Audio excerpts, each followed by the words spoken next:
Boys and girls, we have another playable character. I'm super excited about the one we have here. Every single time I get more and more excited, as you can probably tell. But in this sea of non-playable characters, we have to find the people who can think. We have to find the people who actually take the time to critically think, to understand what's going on, we're all NPCs. This is the play in all of this. We're all NPCs to a degree.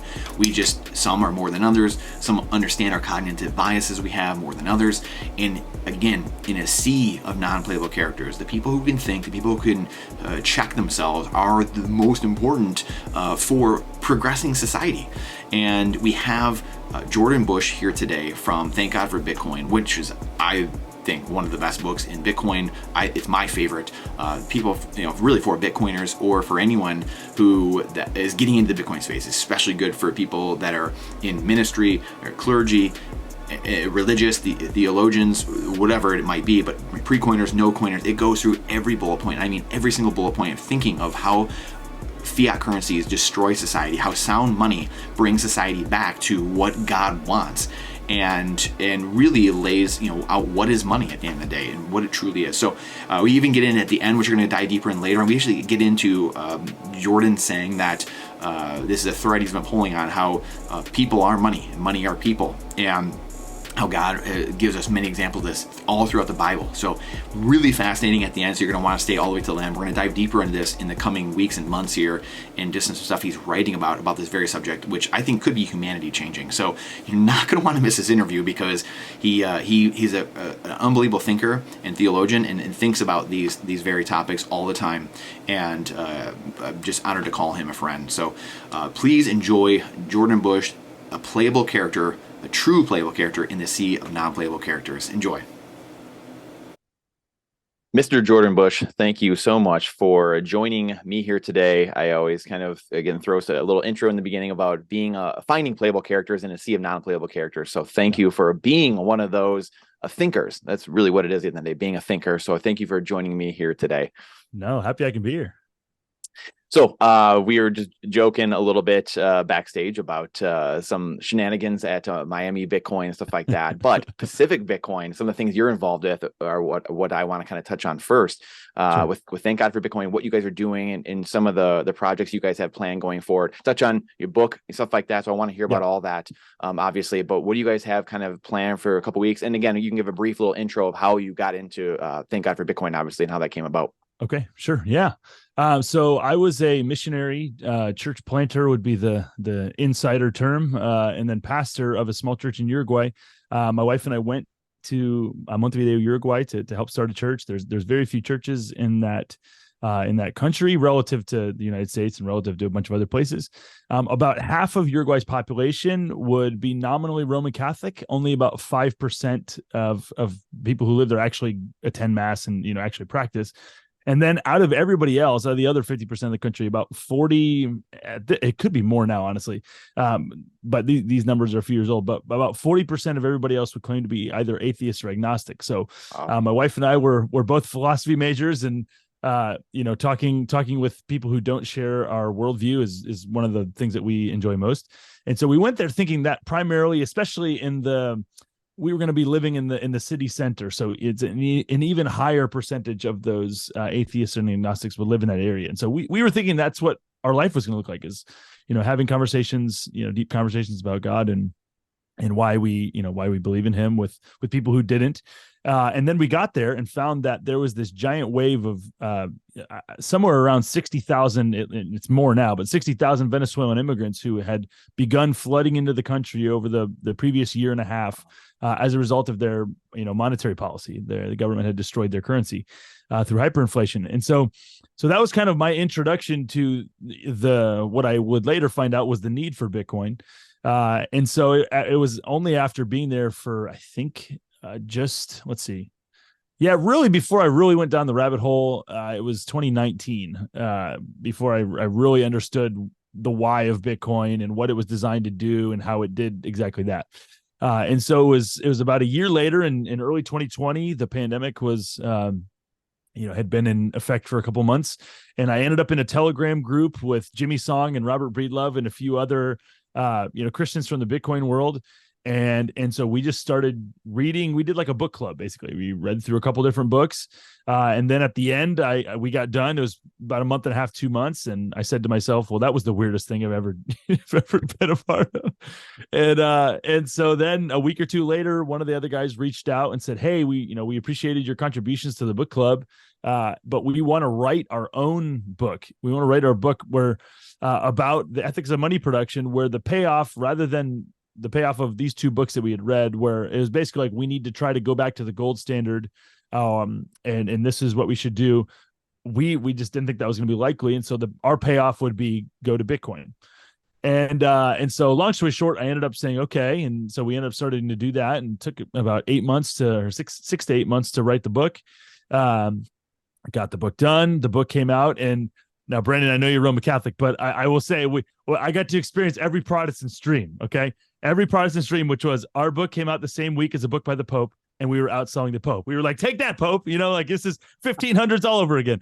And so, so that happened. Grudge match. And and so then we and then that kind of started a journey to basically long story short, about a year later, I came back to the States, and I was trying to find a job.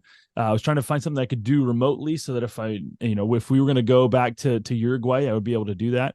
And so I went to the Bitcoin conference in 2022 with my resume to try to look for a job. And I had also, around that time, Jimmy Song had asked if we could put together a one-day event, Thank God for Bitcoin conference. And so I volunteered to be one of two people who really put that together.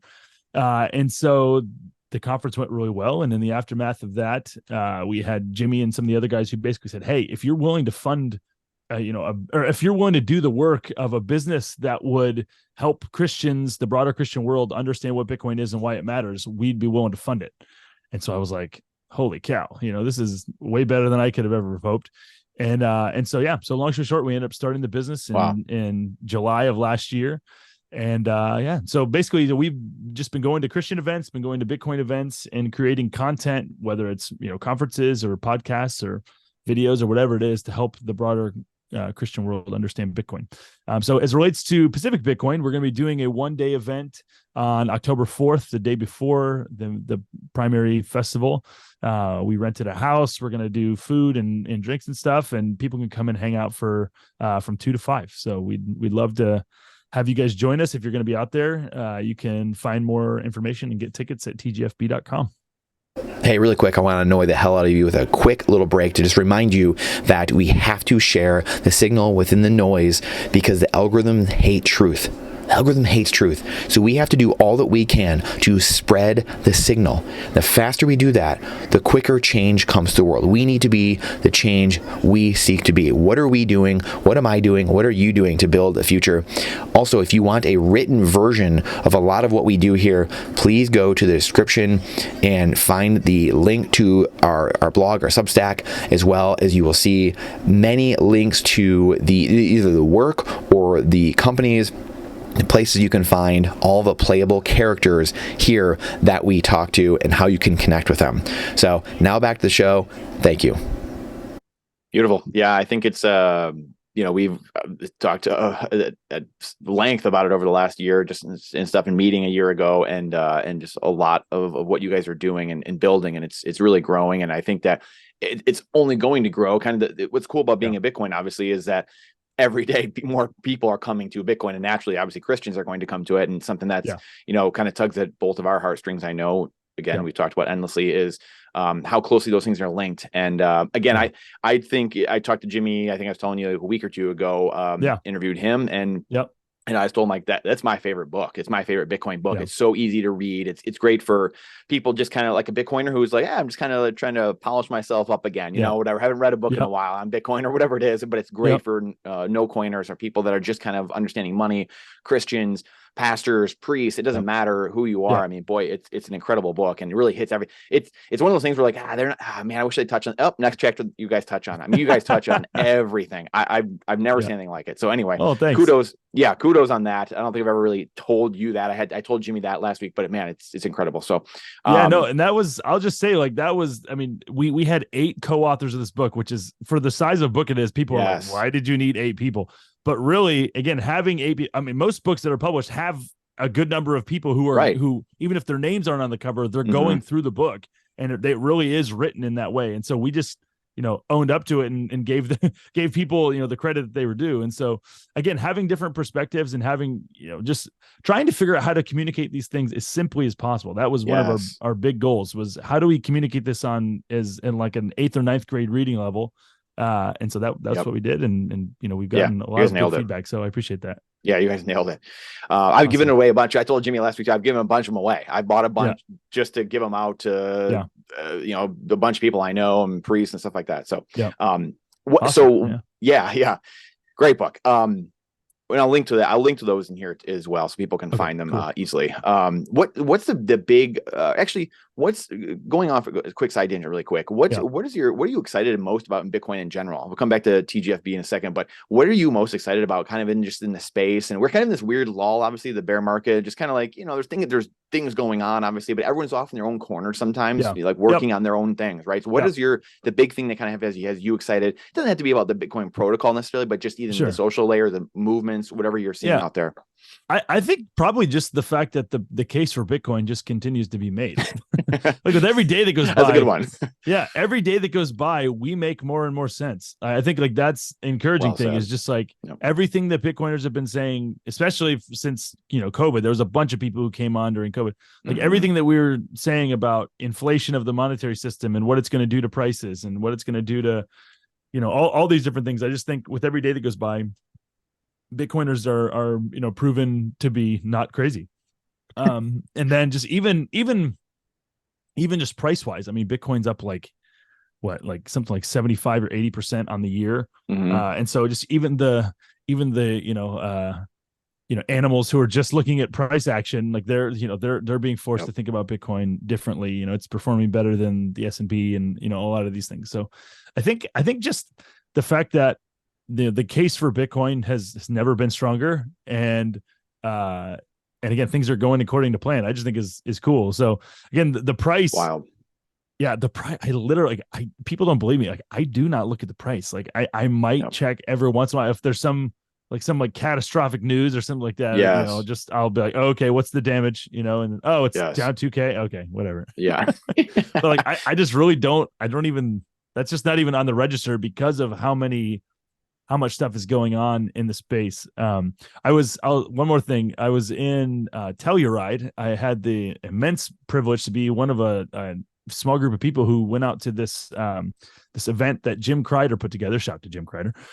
He's a financial advisor in the Austin area. And so he put together this event, and Jeff Booth was there, Preston Pish was there, these guys, and James Lavish and a bunch of other people from the Bitcoin space. But they were just talking about their both Preston's an advisor for Ego Death, and then Jeff is actually working with Ego Death Capital. And they just basically said, like, we sit in meetings with companies, all day long. He's like, and there's one the other day, he's like, all the time. We just, the person will present, and then we'll just stare at each other and be like, those people are coming into Bitcoin.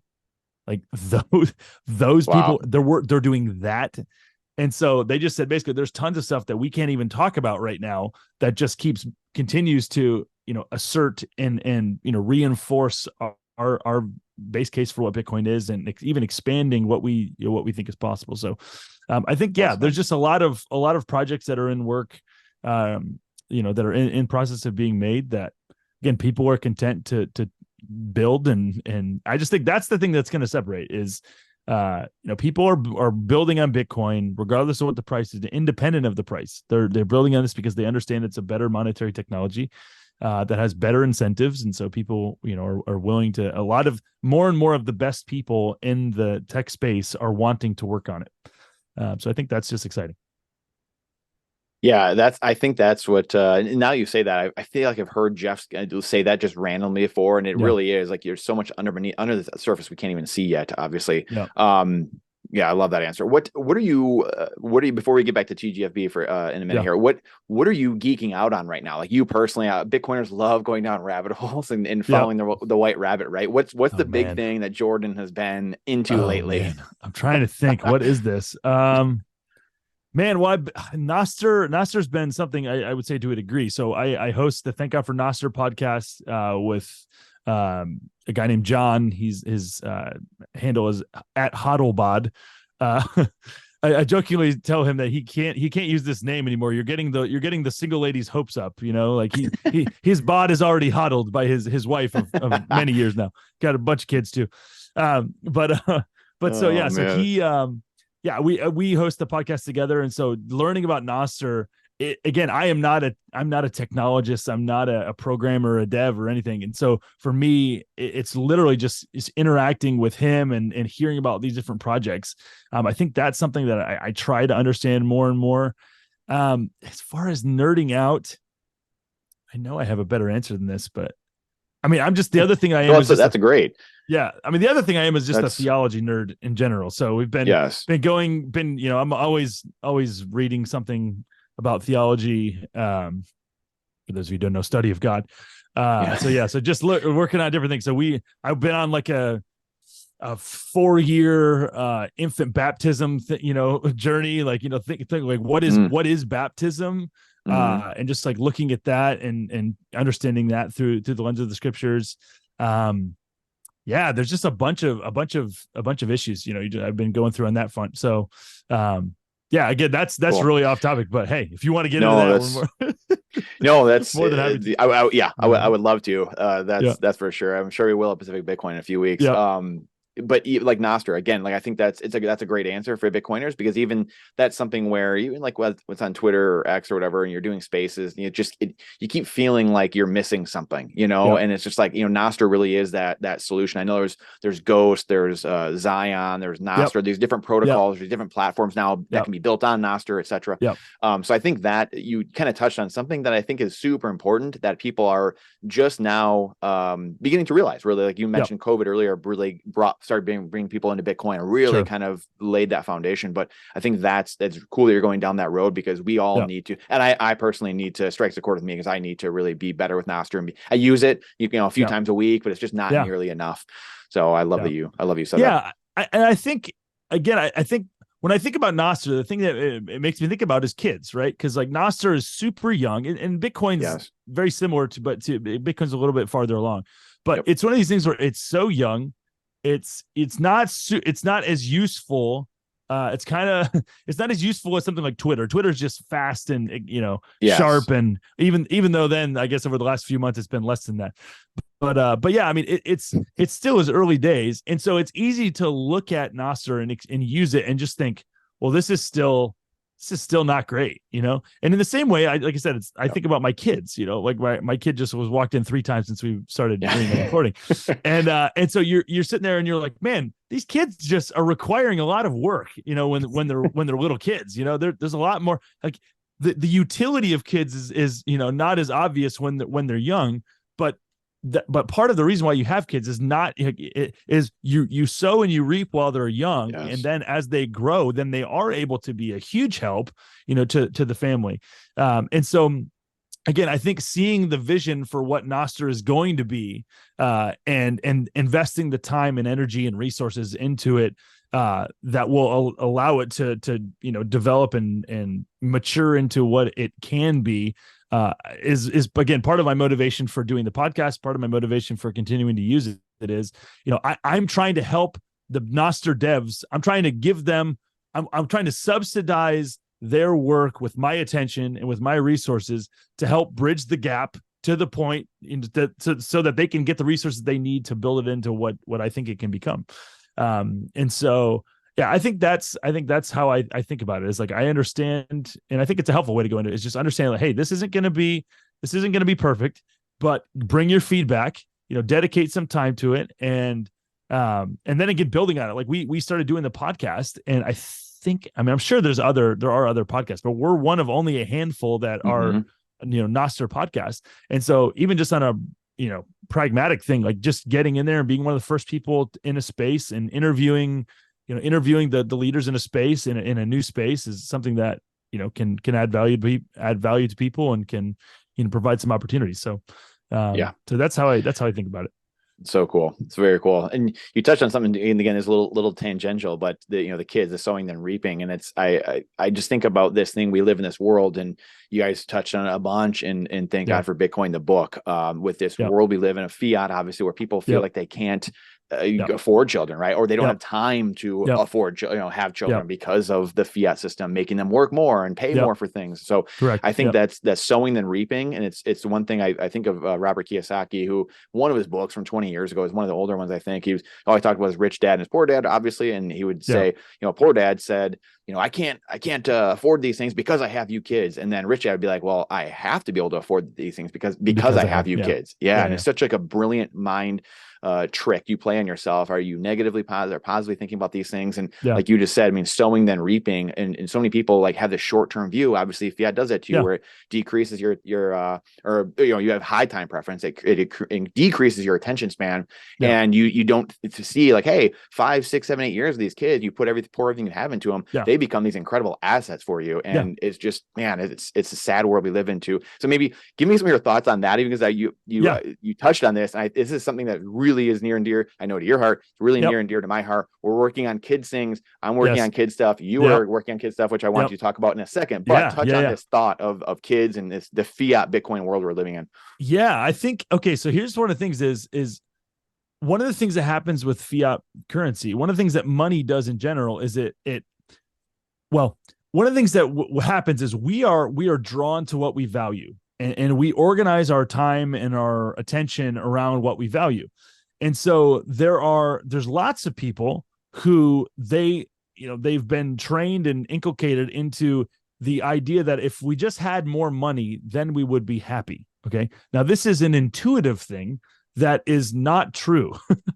There's things I make like I can't remember. It's like a Punnett square, or what it's called.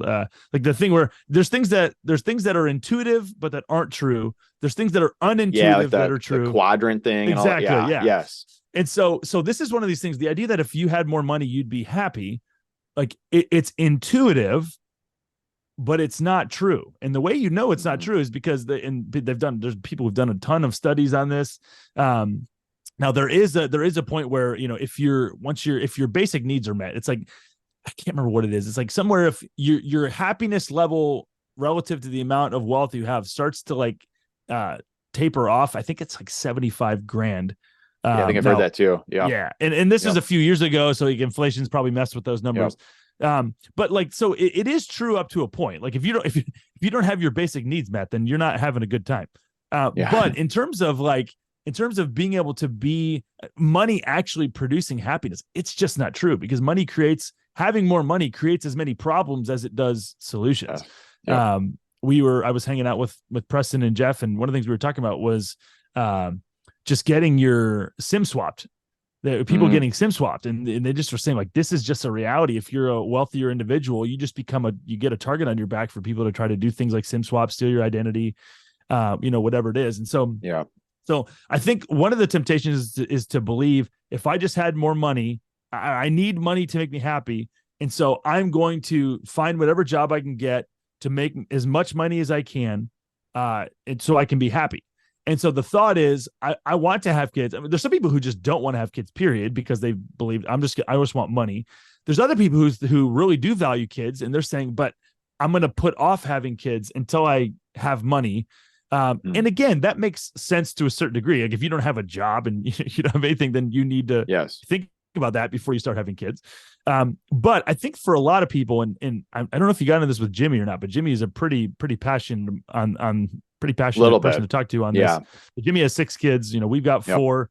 And so again, we're in negotiations right now for number 5. But yeah. And so it's one of these things where, there is a tipping point where fiat does affect things to where it really does affect your ability to provide your family. I'm not debating that at all. But there's also a point at which there's also a sense in which a lot of what, whether or not you have money for something is a matter of perspective, because at the end of the day, you have to come down to, what are my priorities? What do I really prioritize?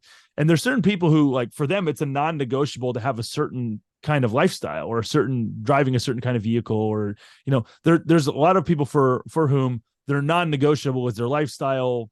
And so the kids are more negotiable because, whatever, they have those priorities. And so I think for a lot of people, that's the case. I do think, as somebody who had kids young, again, like, do I wish I had more money at some point? Sure, that'd be great. But the thing that it's not as easy to quantify is the joy that kids bring you, and the ways in which your kids force you to mature and grow as a person. And in a way that it's easy. It's easy to still remain pretty immature if you don't have kids. It's easy to remain immature if you do have kids. There's people who are horrible parents who, remain super immature and don't grow and adapt to, the needs that are pushed upon them. They don't rise to the challenge of raising kids. But I just do think there's a joy in having kids, and a joy in a goodness to being forced to think about and provide for other people's needs rather than just your own, that a lot of people are going without. And it's because they're believing something that's not true. And so I think that's definitely the case. To the earlier point, though, I absolutely think that over time there does reach a tipping point where, there's people who have kids who are working really hard, who fiat just continues to chip away at their ability to provide for their families.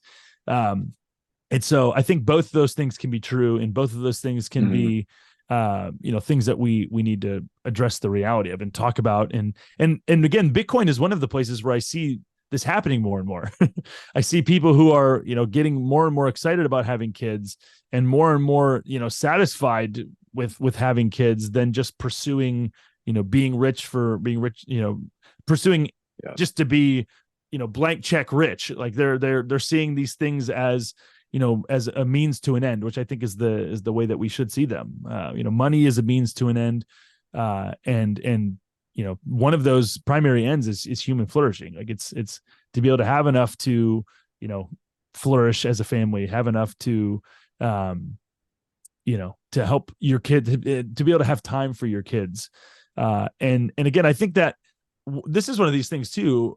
Another aspect of this is, it's like being poor is its own kind of gift. Like recognizing there's limits to what you have, and being forced to make decisions, and forced to make, yes to this and no to this decision is a gift. And it's a gift, especially for kids, to grow up and not think that, they can control every single little aspect of life, not to have everything given to them. There's a lot of people who are denying their future kids, the ability to grow up without everything, in a way it's going to be more harmful than it would be if they just had kids and were, didn't have everything they needed for a few years. All of these things. So I just think it comes down to what we're describing it comes down to how you look at the world and what is real, what is good. These are all huge, big issues that we all have beliefs about that come from somewhere, but a lot of people don't reckon with where they're coming from. And so that's part of what Thank God for Bitcoin is doing. That's part of a passion of my life is trying to help people think through, what is driving the decisions that I'm making, and why do I think and believe the way that I do. So I think having kids and talking about kids through that framework is as good of a place to do it as any. Yeah, I love that answer. And I just shaking my head the entire time. I mean, it's just, I love it. It's the one thing you see though too, and this is, I guess this goes out in the parenting rabbit hole, so this might not be the time and place for it, but let's do it.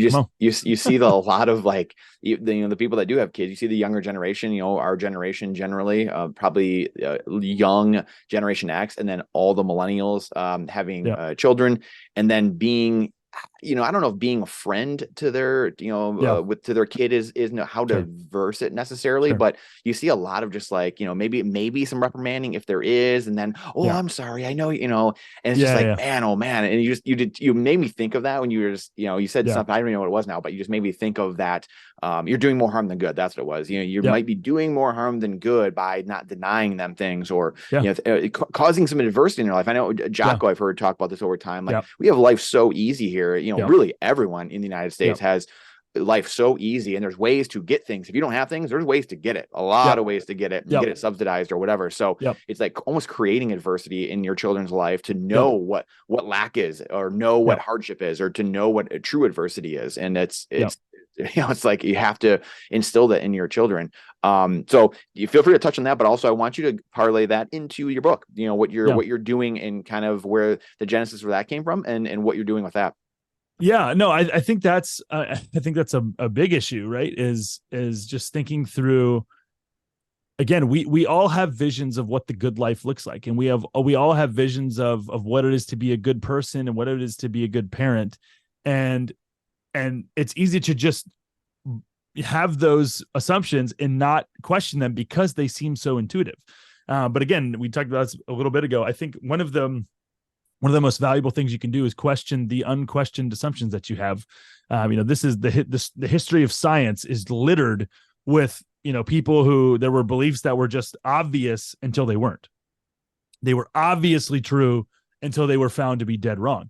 And so I think that, providing every little, having your kids have all of their needs met is, everything they ever want. It's just going to set them up for failure when it comes to being a person, because, nobody has that, nobody has that. And the people who do are actually pretty horrible, awful people, like if you don't part of being a human is recognizing that there's limits to our abilities and to our knowledge, and the sooner you recognize that your knowledge is finite and your strength is finite and your abilities are finite, the sooner that you can start working to collaborate and seeing the need to rely on other people for certain things. Now, obviously there's people who go too far and they just completely rely on other people, and that's not good. But relying on, but opening yourself up to rely on other people is really important. And so, and considering that you're not right all the time, like these are very valuable lessons. And so as it comes to being your kid's friend, I think, we should be our kid's friend. Your kid should want to talk to you, but there should be, a level of, a level of respect and separation. And if you're never willing to tell your kid no, or if you're, and a lot of that comes down to, if the reason for not being willing to tell your kid no, or not being willing to do hard things is because you don't want to be inconvenienced, I think that's a big issue. Yeah. And I think there's a lot of parents who the things that they do or don't do is all driven around what is convenient or what is easy or enjoyable for them. And that's just a poor foundation. That's a foundation that's going to set people up for, it's going to set their kids up for failure. Again, in Christian parlance and Christian framing, you would say, the greatest commandment is to love the Lord your God with all your heart, soul, mind, and strength, and then to love your neighbor as yourself. And part of the way that you love your neighbor is, you're willing to say and do things that are in their best interest rather than what's easiest for you. And so I think that's part of parenting is being willing to not deny your kid necessary things, but being willing to tell him, no, or just to put parameters on, time in front of a screen or, whatever.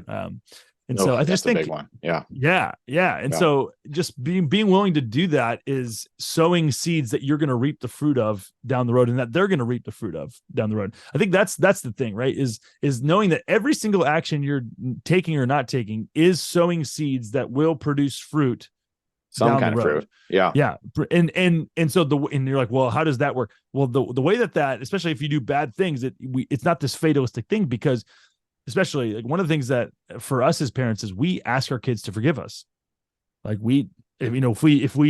so there's a standard, like God is our ultimate authority. And so there's a standard that even mommy and daddy have to be accountable to. And so if we break the standard, then we have to ask for forgiveness the same way that, that they do. And so we've just seen that bear a ton of good fruit in our kids, just to realize that, like, yeah, mommy and daddy have somebody who's in charge of them too. We're not just out here flying solo. They're not just out here doing not making stuff up on a whim. But yeah, so there's that. As far as the I'm guessing you're referring to the kids book. Is this what you're? Yeah. Correct. So yeah, as far as the kids book, there's a couple things. Number one, we read tons of kids books, and we read them all the time, and some of them are good and some of them are awful. And so I just really want to create, resources and books that I would want to read. And so basically the goal is to create books, both that are telling good stories. This is the thing, is as I was thinking about this, I'm thinking writing a book. I'm thinking and writing as a Christian. I'm also thinking and writing as a Bitcoiner in this specific case. And so in this case, I want to do two things at once. And so my goal was, okay, how do I write a story? What story can I write that will tell in some way a biblical story? Because in my mind, the biblical story is every story is basically telling the biblical story. Like the biblical story is the foundation of what all good stories are. It's rooted and found. You can find the biblical story in just about anything that you find out there, some element of it. And so I was like, I want to write something that can point to a biblical story, but then I also want something that can be for Bitcoiners or pre-Bitcoiners. And this has been a big conversation that everyone's trying to figure out, is how can we get more people to get into Bitcoin? How can we get more people interested in Bitcoin? And so the idea that I had was, well, let's write, like I call it, a pre-Bitcoin story. So this is something that it's a story that has the elements of Bitcoin, or it tells part of the Bitcoin story without ever mentioning Bitcoin. And so that way it serves a double purpose. Number one, you're getting people interested in Bitcoin without them knowing it.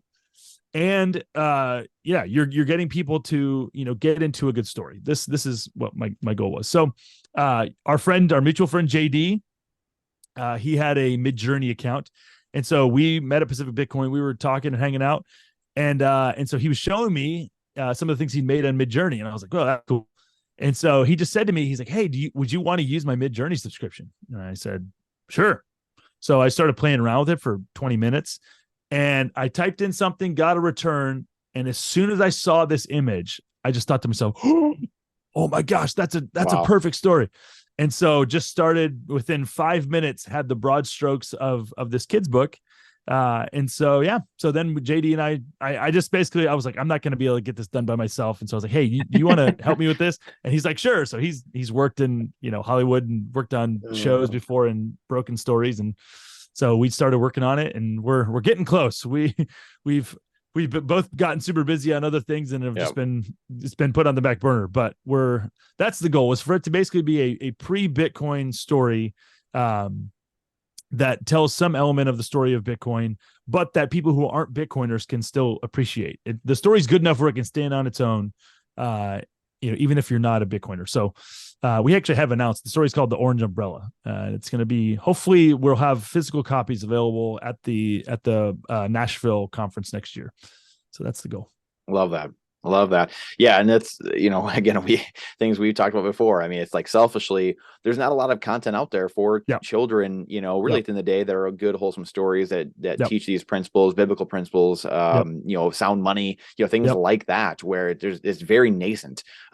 So that's where, selfishly, a lot of us starting to create this work. I know there's Satoshi's journal out there. There's Shamory. There's stuff you're working on. There's stuff that Bitcoin Trading Cards is working on. The stuff that I'm working on, separate even from that. But there needs to be more and more, and there's more and more coming, fortunately, because I'm getting sick of reading just like the Tuttle Twins over and over again, and the Children's Bible, things like that. I'm like, I like, okay, I got to mix in some other things. We've done these things like, a dozen times. Okay, I started over. So very cool that's coming about. So I can't wait for that. So for TGFB, what are you guys, what's the kind of the push going forward, whether it's Pacific Bitcoin or into next year and stuff like that? What are some of the things you guys are kind of focused on doing? Maybe it is some of the content, books and things like that, but what are some of the pushes, objectives you guys have going forward? Yeah, no, it's, I mean, our focus is just creating good content and creating stuff that we can market and just creating resources that people can, again, that can serve the purpose, the dual function of both, raising Bitcoin education, but then also generating money so that we can continue to operate. Because if we're not making money at the end of the day, like we're not going to be able to do this for very long. Yep. So the conferences, we're going to be doing this 1-day event at Pacific Bitcoin. We're also going to be doing the primary event is the conference that's going to be in Nashville. So that's going to be, we're going to be deciding within the next month whether or not it's going to be a 1-day or a 2-day event. We did a 2-day event this past year. We did a 1-day event the year before, and we're just trying to figure out which makes the most sense. Yeah. So that we're going to be doing that. And then again, the kids book is one thing. We have another book that's hopefully going to be coming out at the same time called The Gospel According to Bitcoin, which is basically looking at Bitcoin through Christian eyes. And there's just a bunch of things that when you do that, there's a bunch of things where you're just like, that is so crazy that exists within Bitcoin. I'll give you the one example of this is, I don't know if you're familiar with a child pays for parent transaction. Have you heard of this before? No, I don't think I have. So basically, child pays for parent transaction is when, you try to send a Bitcoin transaction and you don't include enough of a fee. So basically you've tried to send a transaction from one person to another and you don't include enough of a fee. And so the transaction doesn't get picked up. And so it doesn't get lost, but it just doesn't sits in the get pool. to its destination. Yeah. And so then what you do in order to get that to go through is you send another transaction from the same address to the same address, and you include a higher fee. And then what that does is it basically knocks, the initial transaction through and allows it to get through. And so the first time I heard this, I was thinking about it, and it actually happened to me. I needed to do it. I just hadn't included enough of a fee, and so I ended up doing it. And it just blew my mind as I was thinking about it, because I was like, that's literally the story of the gospel, is that, humanity, God creates humanity and they fall short of living the life that he wanted them to live. And then, so what does he do? He sends Jesus to come and, live the perfect life that we weren't able to live. And so because he successfully did that, we get to come, with him. And so there's just a bunch of little things like that where you're like, how in the world does that exist? And so again, this is kind of something I've just become more and more convinced of is, we live in an economic world. One of the primary ways that the Bible communicates things is through economic terms. Terms like redemption. Of course, now that I'm trying to think of, like, redemption is an economic term. There's the way that salvation is described. Jesus purchased us. He saved us. All of these things are using terms that we apply to money. Yes. And so I think this is a natural thing. We live in an economic world. We live in a world full of this kind of reasoning and thinking. And so it's one of the things where it makes sense, but it's surprising to a lot of people to find that's the case. And so I think just the more that we can create resources that serve the dual function of using the Bible in biblical principles to help explain Bitcoin, and then also use Bitcoin principles to help explain the Bible. That's kind of what we're doing. That's our kind of our twofold goal for different elements of our audience. The other way that we're doing this is through podcasts. So we have our flagship Thank God for Bitcoin podcast. We're still finding our footing on that front. So we've just been doing a lot of interviews with different Bitcoiners, but we're really going to start hitting the ground running with doing more, just starting in the beginning, like what is Bitcoin, and going that route. We also have, as I mentioned, the Thank God for Nostr podcast, which is helping people understand what Nostr is and how it works, and why it matters. We also have this one we've launched a couple episodes, but it kind of got put on the back burner because we've been working on other stuff. But this podcast called The Economics of Glory, which kind of does more of expanding on what I just said about the Bible as an economic book. Like there's so many things in the Bible that are communicating truth in economic terms. And so using my background as a pastor to just look at biblical stories in light that you might not have ever seen them through. So we're doing that. Books. Again, we're going to hopefully get those 2 books out. The other thing, there's something else that we're really excited about that we can't announce yet. We're going to be announcing it at our event at Pacific Bitcoin. Nice. That's going to be something else that we're really excited about. It's been in the works for a while. We've had people asking us questions. But yeah, that's going to occupy a decent chunk of our time going forward too. So Nice. Lots of stuff, lots of irons in the fire. It's just a matter of getting them over the line. So yeah, isn't that always the case? That's the yes. that's the shiny object, chasing the squirrel. That's the entrepreneurial problem, right? Like that's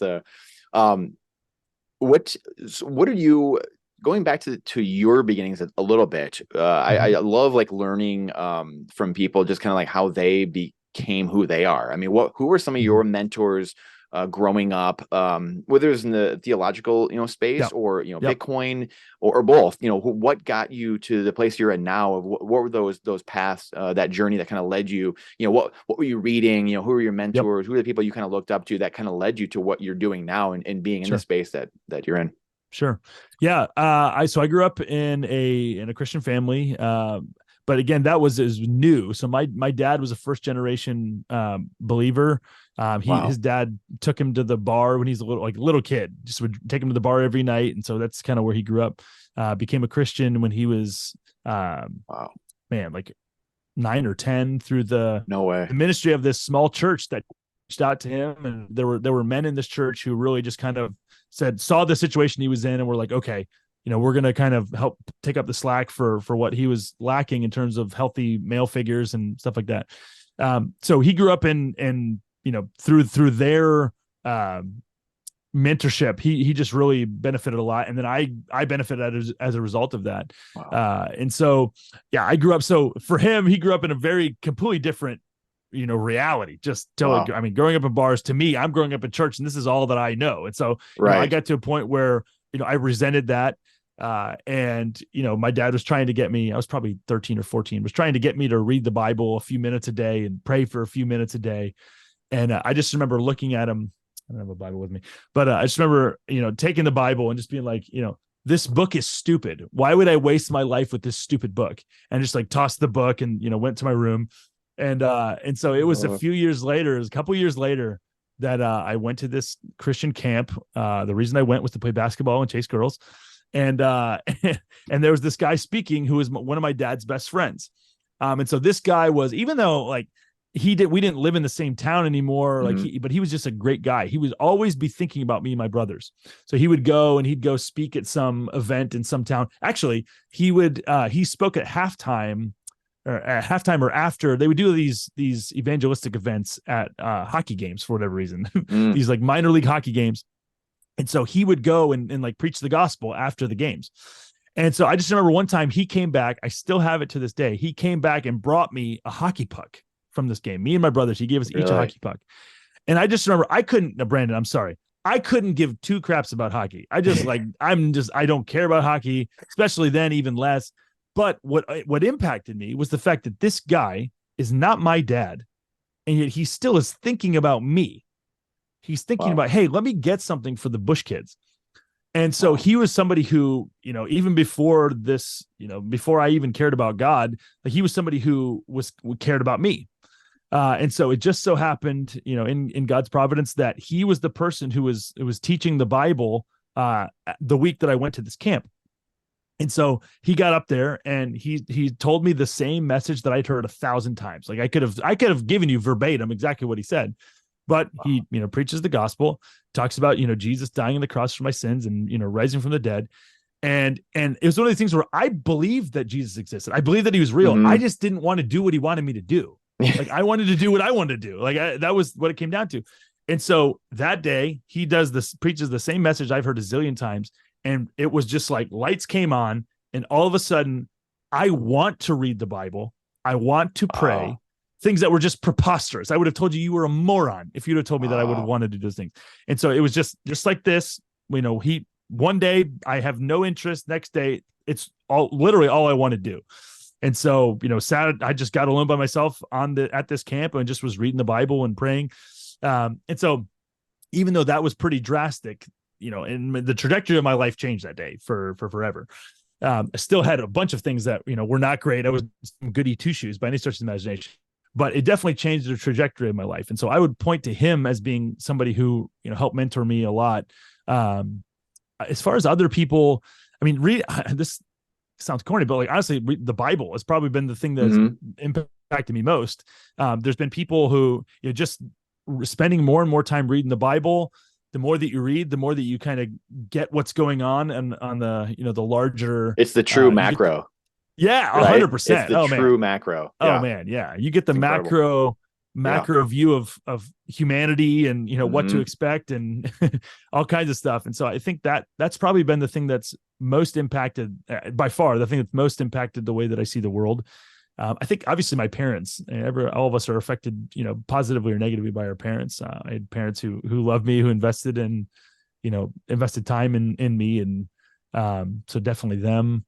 I've also had, I would say my wife and kids have also affected the way that, the way that I think, the way that I see things.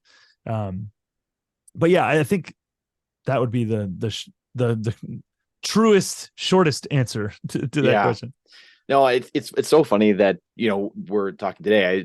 Maybe it's just divine providence, but like this morning I was actually thinking about, when I was working out, I was thinking about like the macro, the true macro, like the Bible. I just kind of was like thinking about it, and I was just like doing looking at readings this morning and stuff, and I was just like, man, this is like what's going on in the world right now is so easy to like predict, and like the coming events are so easy to predict when you read the Bible, because there's so many stories in the Bible that just like they are recurring, the people forgot about God and they went and did a bunch of stupid things, and then they got smacked, and then they come back to God, and it's just like over and over and over. And it's like we're going through those times right now again. We're about to learn that we aren't the center of the universe, and it's just like, man, it's so easy. The more you read the Bible, the more you have peace and calm, obviously, and your faith grows, but also you understand what's going on in the world. I mean, a lot of these things don't affect you as much. We're human, they affect us, but not like you see some people who are just like the non-playable characters, like we talk about in the beginning and the end of this show, finding people who can think and see around the corner instead of people who are just sucked in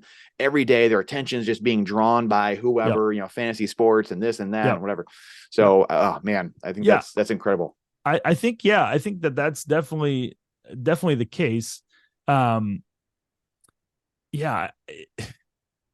is. It's like the more that you look at the scriptures, and you're like, man, the fact, even if you're just like the most pure, even if you don't think about God, you don't care about God, all these things, the fact that, if you want to call it the free market, for thousands of years has seen value in this book. Like, even if you're just the strict, rational, pure market person, like the fact that it's still here and people are still finding value in it is a reason to pick it up. And it's crazy. Like there's so many inconceivable. It's, just the fact that that could happen is crazy. And so, I think, again, as far as what's happening, again, there is nothing new under the sun. Like there's just the same kind of things. People are motivated by the same types of things.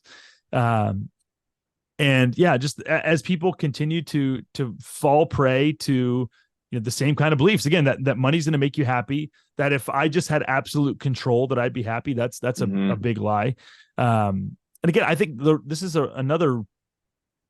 a big deal, because this is the root of fiat currency, right? Like we had a currency in gold and silver that was this fixed thing that you had to adapt to. And then with the creation of the Federal Reserve, they wanted to create a world where they could adapt even this one of the most fundamental aspects of their lives. They wanted to force that thing to adapt to them.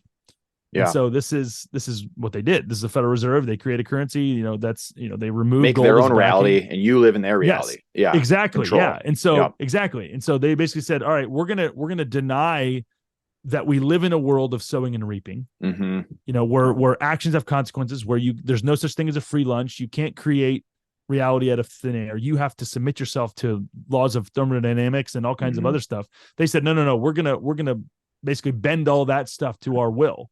And so this is where, again, the Christian way of framing this is, God creates us. When Jesus teaches the disciples to pray, they ask him, what should we ask God for? Like, what's the most important thing for us to ask God for? And what Jesus answers them is, he said, what you need to do is ask, the most important thing effectively is to ask God to let his kingdom come and his will be done on earth as it is in heaven. Like God's will is for human flourishing. God's will is for all these things. That's what you should want more than anything, is that God's will be done. Because if God's will is done, you're going to be taken care of. And effectively, with the creation of the Federal Reserve, what they did was basically pray the opposite of that, which is, let my kingdom come let my will be done on on earth and in heaven as it is in my head. Effectively, It's a false god. What they're saying. Yeah, the Fed's a false god, right? Yeah, exactly. It's a golden calf. Yeah, 100%. It's trying to bend bend reality to your will rather than submitting to it. And so again, that's going to bring problems for those people and those people themselves. It's going to bring problem to everybody else, all the people who are under their leadership. And so, yeah, to your point, this isn't anything new. This has happened over and over again. It's going to bear the same fruit that it's always borne. And at the same time, it is cool to see that, we're not on our own. God is here. God cares more about us than we care about us. God's more committed to his will being done, and part of his will is human flourishing than even we are. And so I believe it's Psalms 2 is one of my favorite passages to think about this. It says, like, the nations rage, the kingdoms of earth, like they plot in vain. These rulers, they set themselves against God and against his anointed, which we know would be Jesus. And it says, how does God respond to all these nations and all these leaders trying to set themselves up and get rid of these restraints that God has put on the world? It says that God laughs. And so I just think about that all the time. It's just like, hey, this is looking bad. And we're going to continue working on tools, creating tools that, are in line with people's flourishing, even if it's against what governments say.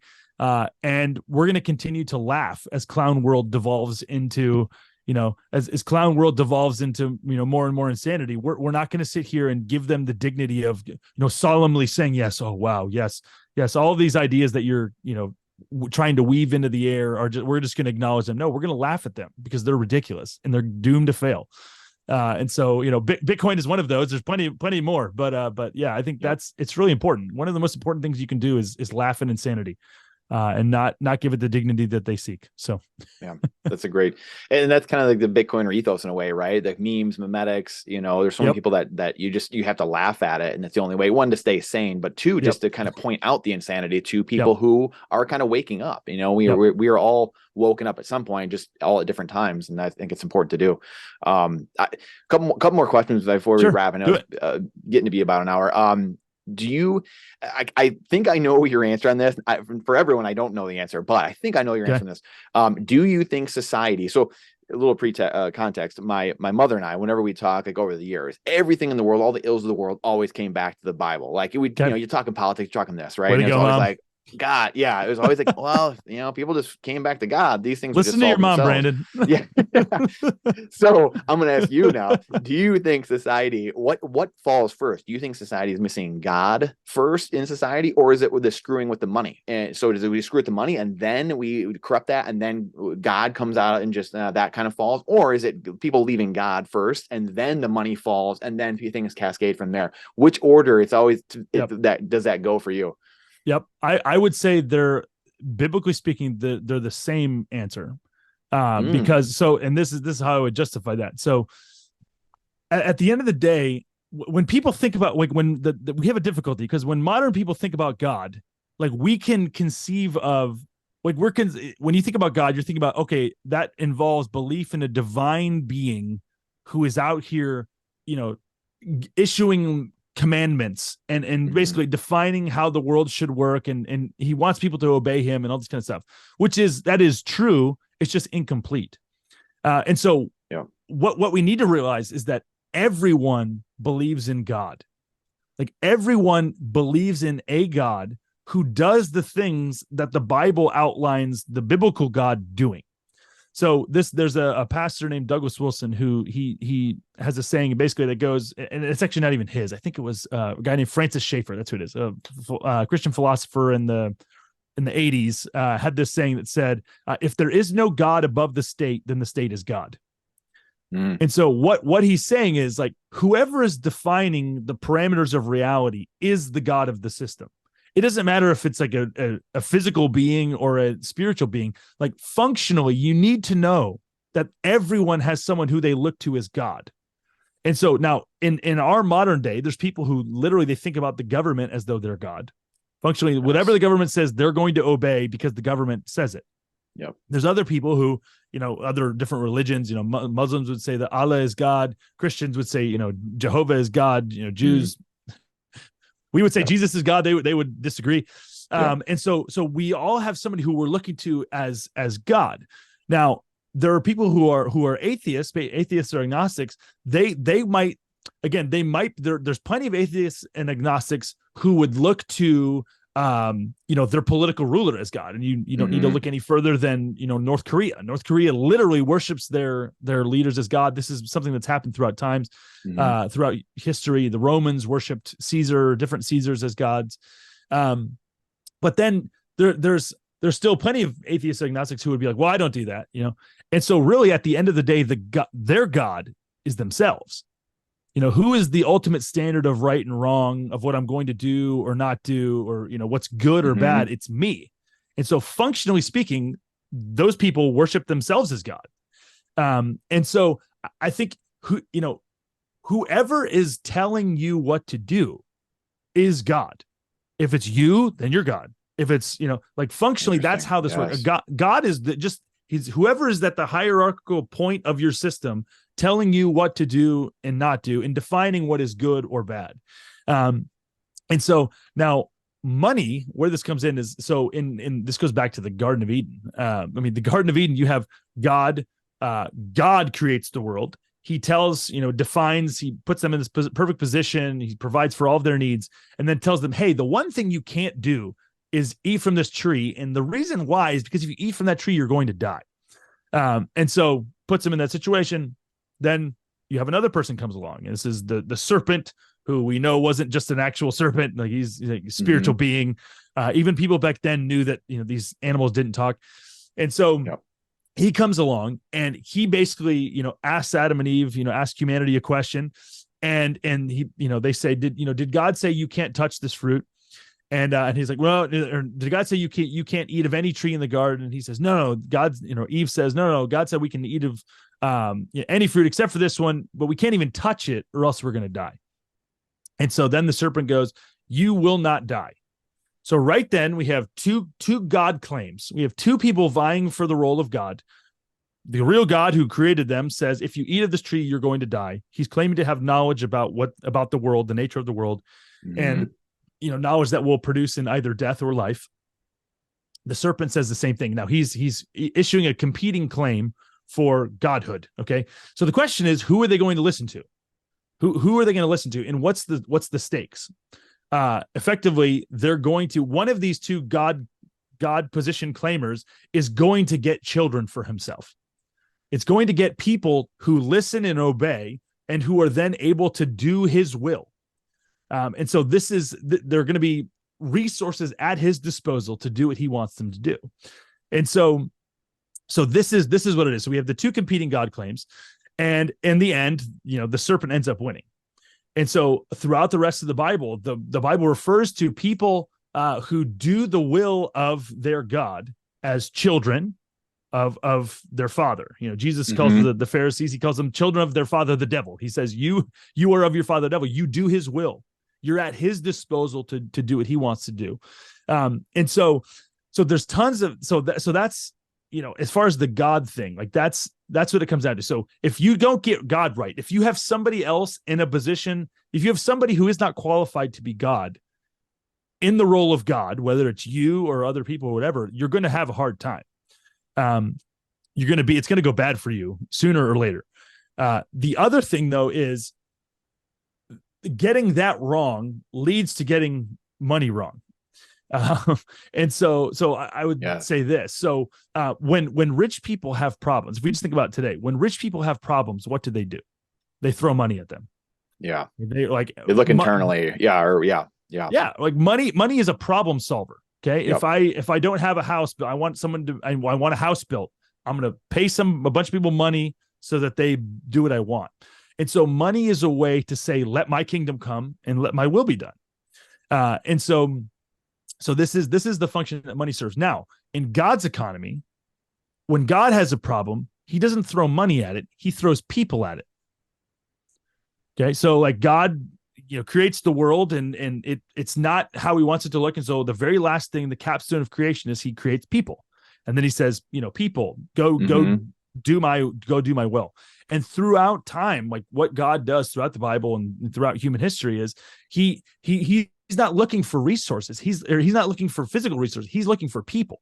He sees people as problem solvers. He sees people as fixers of problems.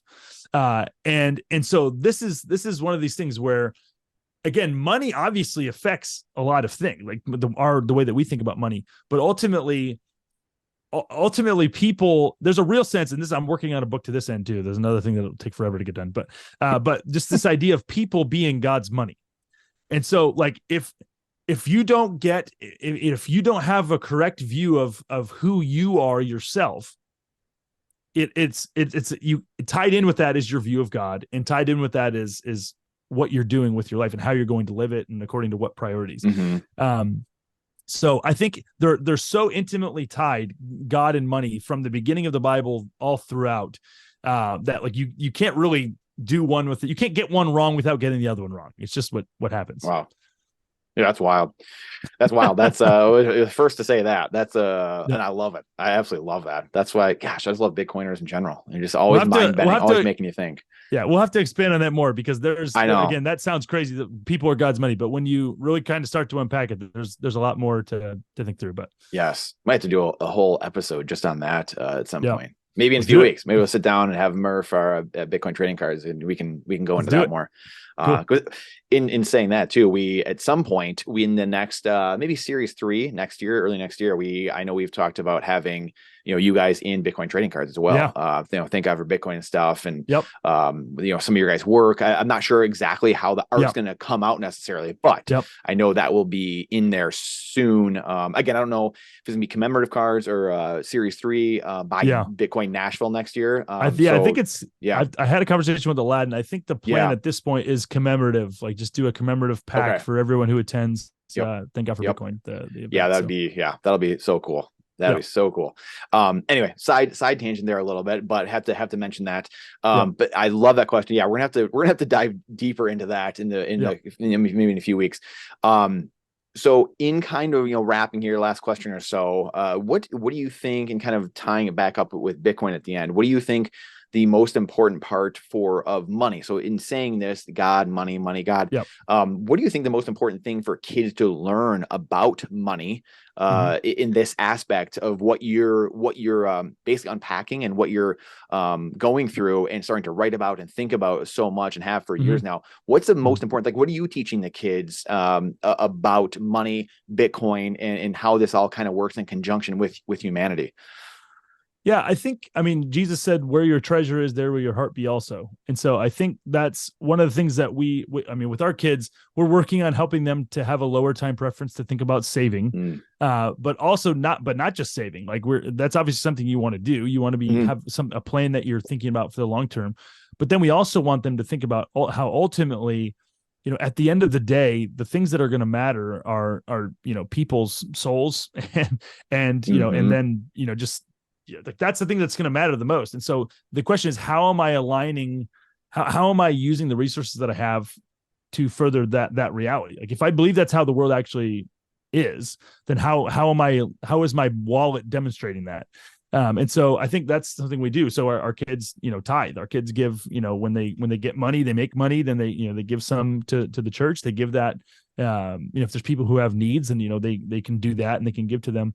So I think it's one thing to teach them to do that. It's another thing for them to love that.